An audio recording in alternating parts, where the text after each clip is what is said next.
안녕하세요, 정덕현입니다. 채널 사우나. 오늘 사우나 시간입니다. 싸우지 말고 우리 얘기 좀 나눠볼까 라는 시간인 코너인데요. 오늘은 좀 싸워야 될 것 같은데 분위기가. 왜냐하면 오늘 다룰 콘텐츠가요, 펜트하우스입니다. 펜트하우스. 도대체 막장의 끝은 어디일까요? 오늘 이 드라마를 보면서 저도 좀 사실 놀랐어요. 왜냐하면 최근에 이 김순옥 작가뿐만 아니라 뭐 임성환 작가나 문영남 작가까지 우리가 흔히 뭐 막장이라는 표현을 쓰기 좀 그렇긴 한데 자극적인 드라마들을 많이 하시는 이 작가분들이 다 다시 돌아오신다고 그래서 근데 돌아오면 조금 과거하고는 지금 콘텐츠를 보는 대중들의 어떤 시선이나 이런 게 많이 달라졌기 때문에 예전처럼 똑같이 막장을 하진 않지 않을까? 조금 달라지지 않았을까? 뭐 이런 생각을 조금 했거든요. 조금 일말의 기대를 했습니다. 근데 웬걸? 이 드라마 펜트하우스 1회 보고 제가 놀랐어요. 보고 이거는 오히려 더 세게 돌아왔다? 어떻게 보면. 이 드라마가 사실은 동력이 어떻게 돼 있냐면 보는 사람들의 분노를 자극하거든요. 야, 어떻게 저런 인물들이 있어? 세상에 저런 빌런 처음 봤네. 그리고 그 빌런이 아주 종합 선물 세트 같이 다 등장을 해요. 그래서 그걸 보고 있으면 화가 나. 그래서 저 친구들이 어떻게 하면 응징을 당하는 그 장면이 너무 보고 싶은 거예요. 그래서 계속 보게 돼요. 어쩔 수 없이. 그래서 1회 보고 나서 되게 기분이 안 좋았는데 어쩔 수 없이 또 2회를 보고 있고 2회에도 응징의 장면이 안 나옵니다. 그렇기 때문에 계속 3회로 넘어갈 수밖에 없는 이런 과정들을 계속 거칩니다. 하지만 논란은 계속 터져나오죠. 도대체 첫 회부터 막 불륜서부터, 그 다음에 노출도 되게 심해요. 처음부터 이렇게 옷 벗는 장면부터 나오거든요. 그 다음에 폭력 수위도 굉장히 높아요. 뭐 물에 밀어서 빠뜨리기도 하고, 무슨 폐차장에 애를 모아놓고 거기서 막 진단적으로 막 괴롭힘을 주기도 하고, 뭐 이런 장면들. 그 다음에 그 죽은 아이를 유기하는 그 과정들도 굉장히 끔찍합니다. 그래서 하여튼 모든 그런 이 괴로운 장면들이 다 등장합니다. 근데 이게 15세야? 이게 15세가 맞나?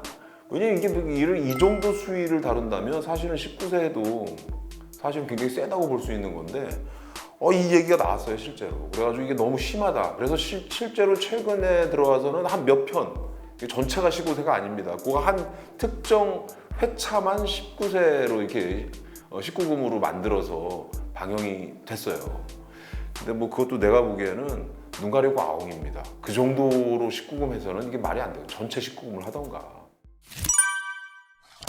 두 번째로 이제 문제점으로 지적되는 건 이게 왜 베끼기 논란, 이게 표절 논란이 왜 안 나오는지 좀 이상합니다. 왜냐하면 스카이캐슬이랑 너무 비슷해요. 근데 아예 대놓고 스카이캐슬 유사하다는 구조를 본인들이 대놓고 얘기를 한 것 같은데 그 구조 자체가 너무 똑같습니다. 스카이캐슬은 그래도 단지라는 상황이고, 이 펜트하우스는 이 수직적인 체계죠. 쫙 이 건물 헤라펠에서 꼭대기로 올라가는 요거만 조금 다를 뿐이지, 그 대한민국 0.1% 상류층의 어떤 허위의식이나 이런 것들을 드러내는 내용이라든가, 아니면 그들이 벌이는 파티, 그다음에 플러스 여기에 교육 문제, 그다음에 여기 선생에 대한 문제, 그다음에 공정하지 않은 어떤 사회에 대한 이야기, 이런 이야기 구조 거의 다 비슷합니다. 그리고 드라마 시작하자마자 죽음으로 시작하잖아요. 스카이캐슬도 죽는 장면부터 시작해요, 거기에. 근데 여기도 똑같이 죽음으로 시작하죠. 이런 모티브들이나 이런 것들이 좀 너무 유사하다라는 생각을 기본적으로 하게 됩니다.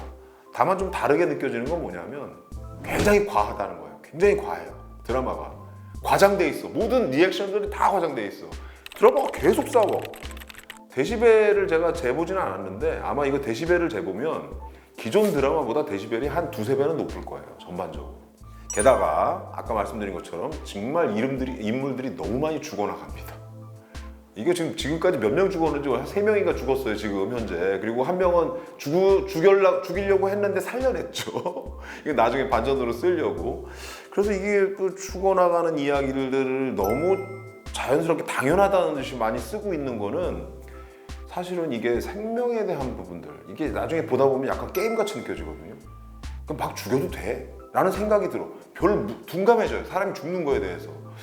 그 폭력도 둔감해지고, 그 다음에 성폭력 관련된 부분들, 그 다음에 그 죽음에 대한 부분들, 이런 것들이 다 둔감해지게 만드는 드라마예요. 그래서 보다 보면 굉장히 위험하다, 위태롭다, 이런 생각을 기본적으로 좀 하게 됩니다. 하나 괜찮은 게 있는데 그게 뭐냐 하면 시청률입니다. 시청률이 계속 상승 곡선을 그려요. 예, 그릴 수밖에 없죠. 자극을 통해서 계속 이어가고 있거든요. 그래서 어느 정도 자극이면 이 정도면 센데? 라고 생각했는데 좀 지나고 나면 그보다 조금 더 높은 자극이 계속 나와요. 계속.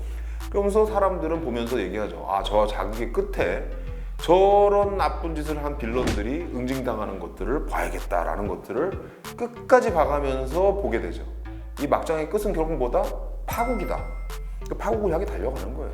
그래서 이 드라마는 목적성이 확실합니다. 상업적인 목적을 갖고 있고 시청률을 내기 위한 목적을 갖고 있다. 메시지? 물론 메시지가 있어요. 어떤 메시지가 있냐? 뭐 공정해야 된다는 메시지 있겠죠. 왜냐하면 그렇지 못한 사람들이 당하고 있는 얘기를 담고 있으니까. 근데 이게 본말이 전부가 됩니다. 자극적인 얘기들이 전반적으로 한 80~90%를 차지하고 있고, 그렇기 때문에 이 메시지가 뒤로 숨겨져요. 뒤로 안 보여, 전반적으로. 이거는 사실은 좀 큰 문제가 아닌가 하는 생각을 하게 됩니다. 상업적인 부분들이 들어가 있기 때문에 쉽게 바뀌기는 어려운 상황이죠. 하지만 최소한 저는 지금 K 콘텐츠들이 지금 잘 나가고 있는 어떤 이런 상황에서 그 누를 끼치지는 좀 않았으면 좋겠습니다. 전반적으로 뭐 K 콘텐츠는 막장이다, 뭐 이런 얘기가 나오면 좀 곤란하지 않겠습니까? 앞으로 조금 좀 괜찮은 드라마, 좀 지금 시대에 맞는 그런 드라마들을 좀 숙고해 주시기를 바라면서 오늘 여기서 마치도록 하겠습니다. 감사합니다. 구독, 좋아요, 댓글도 써주세요.